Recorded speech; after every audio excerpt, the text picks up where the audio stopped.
আসসালামু আলাইকুম রহমতুল্লাহ বরকাত। বন্ধুরা কেমন আছেন? আশা করি ভালো আছেন। আজকে আমি আপনাদের জন্য একটি ছোটো টিপস নিয়ে আসলাম। টিপসটি হলো, আমরা যারা ল্যাপটপ বা কম্পিউটার ইউজ করি, আমরা অনেক সময় জানি না আমাদের প্রসেসরটি কোন জেনারেশনের।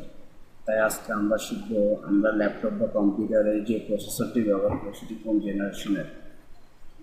তাই আমার টিউটোরিয়ালের কার্যক্রম শুরু করার আগে আপনাদের কাছে আমরা একটু অনুরোধ করব, যারা আমার চ্যানেলে নতুন দয়া আমার চ্যানেলটি সাবস্ক্রাইব করুন, ওই বেল আইকন প্রেস করুন। সাবস্ক্রাইব করলে সুবিধা হলে আমি নতুন ভিডিও দেওয়ার মাত্র আপনার নোটিফিকেশন পেলে পেয়ে যাবেন। তাহলে কথা না বাড়িয়ে আমি আমার কার্যক্রম শুরু করি।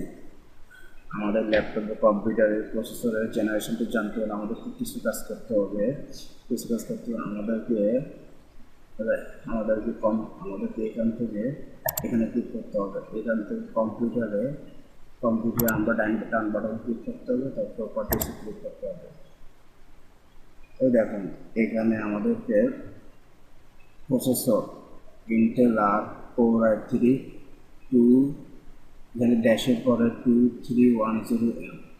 এখানে আমাদের এটা প্রথম সংখ্যা যদি 3 থাকতো তাহলে আমরা বুঝবো আমাদের প্রসেসরটি তৃতীয় জেনারেশনের। এখন আমরা জানতে পারলাম যে আমাদের প্রসেসরটি দ্বিতীয় জেনারেশনের।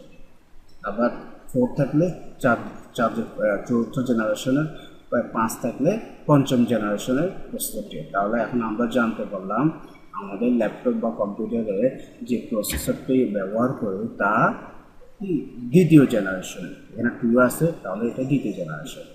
তাহলে বন্ধুরা, আজকে এই পর্যন্ত।